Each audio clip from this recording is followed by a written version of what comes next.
upcoming season. I want to welcome Augustana into the conference, even though they won't be part of it in regards to the standings this year. They're going to be a great addition to the program, and I know Garrett Raboyan's going to get that team up and running very well.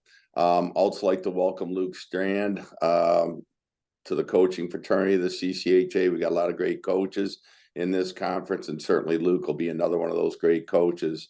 And then a change in our program, and I know a lot of teams with the addition of a third assistant coach by the NCAA, we were able to move Dave Sensor from our strength and conditioning coach to a full-time assistant coach.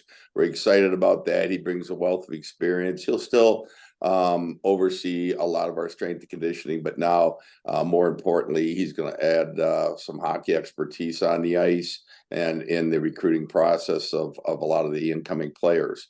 We were picked for 7th in the conference. I feel like most teams that were better than where we were selected. I believe that was both in the media poll as well as the coaches poll. But I finished 6th last year, made it to the Final Four in our playoffs, and we return a wealth of talent from last year's team. We're fortunate to have our top line coming back in Antonio Venuto, Stepan Pokorny, and Jason Branchow, and that's a combined 25 goals coming back from them.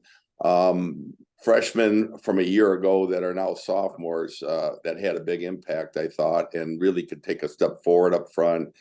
Tyler Schleppe, Connor McGrath, and Caden Galt. That was a group of 3 that combined for 20 goals. So we return a lot of scoring up front. I look at Schleppe, McGrath, and Galt as players that could take big steps forward. They saw some minutes in the second half, but they saw freshman minutes, I thought, in the first half. And I think with the added responsibility, year of experience, any one of those 3 or all those 3 can emerge as in terms of scoring and being very productive on the board. Caleb Ergang is coming off a season. He had a great freshman year, particularly in the second half, but then his sophomore year last year seemed like one injury after another, but he looks healthy, in great shape, and I would expect him to have a good season. So we've got a lot of different sources of offense from our forwards, as well as we've got a couple of nice newcomers in Luigi Benacasa and Holden Dole. Holden was not slated to come in this year, but with Bradley Merrick signing in August, he was available to come in a year early. Holden, we're lucky that we had that piece in place.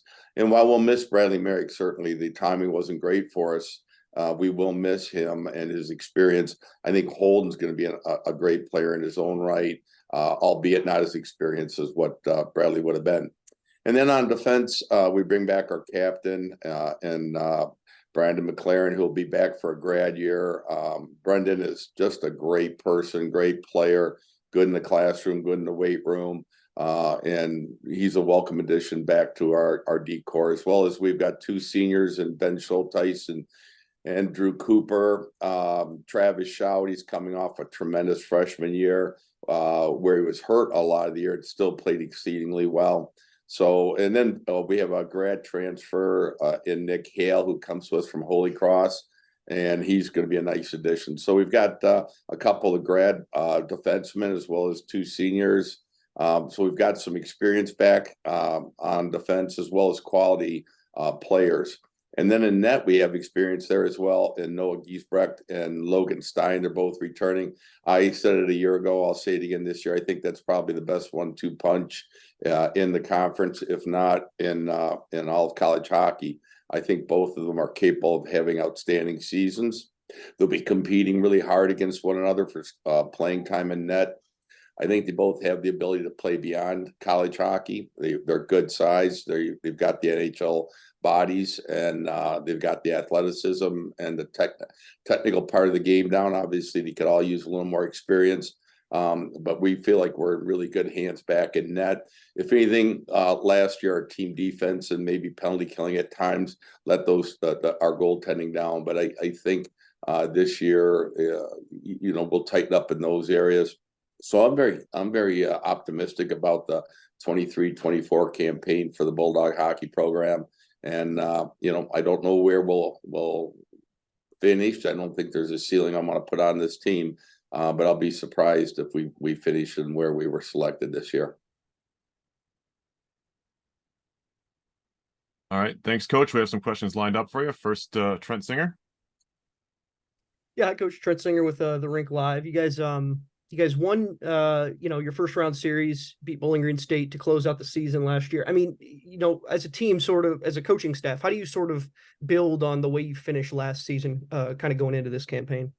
Well, thanks for that question, Trent. And yeah, we gained a lot of confidence from that series, and obviously Bowling Green had a terrific team last year. It was two overtime games, and so we'll take a lot of confidence from that.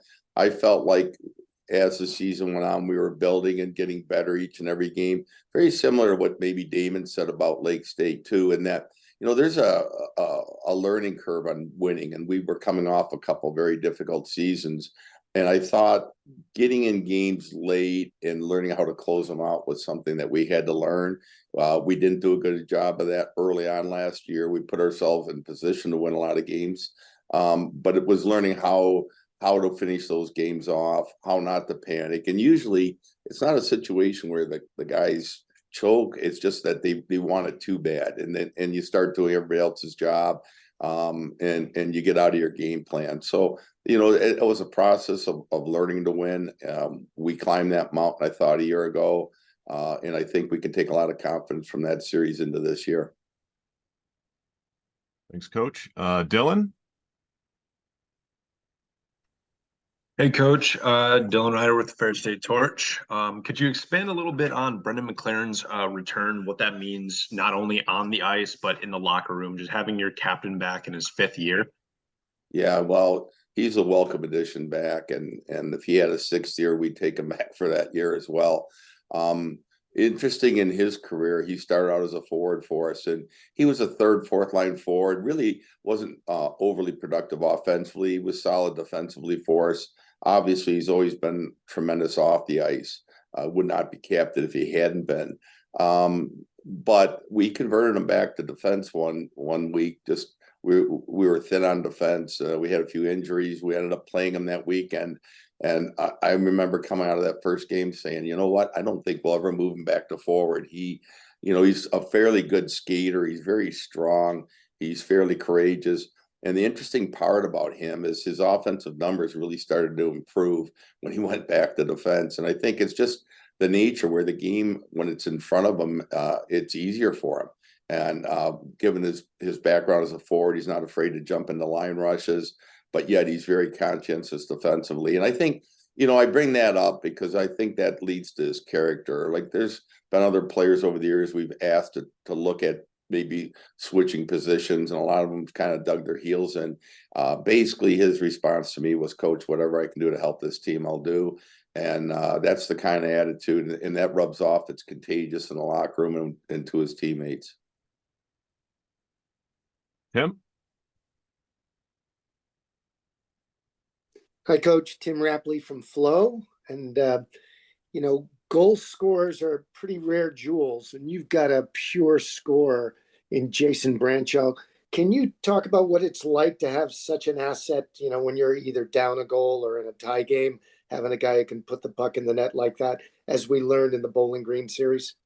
Tim, thank you for that question. Yeah, one of the things you're alluding to, he scored an awful big goal for us in overtime on the second game that put us into the semifinals.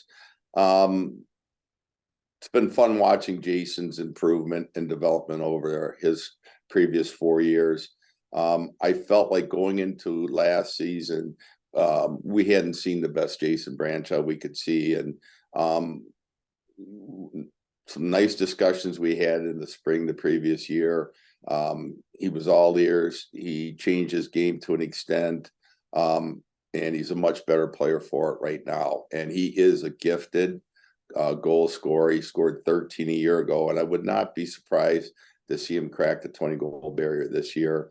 He's on a very good line. I think he'd tell you playing with Stepan Pokorny and Antonio Venuto is a benefit to him. But they talk about 200-foot players. Well, he's a 200-foot player. He plays both ends of the rink very well. He can penalty kill for us. If anything, we may want to keep an eye on his minutes so that we don't overplay him. But it's nice to have a player of his ilk come back that you can count on. Should he remain injury free, we could count on him for a number of goals this year. And already, as early as it is in terms of practice and on ice time, he looks outstanding. So very excited to have him back. And again, another grad player that stayed for year 5 that I think he'll benefit greatly from that.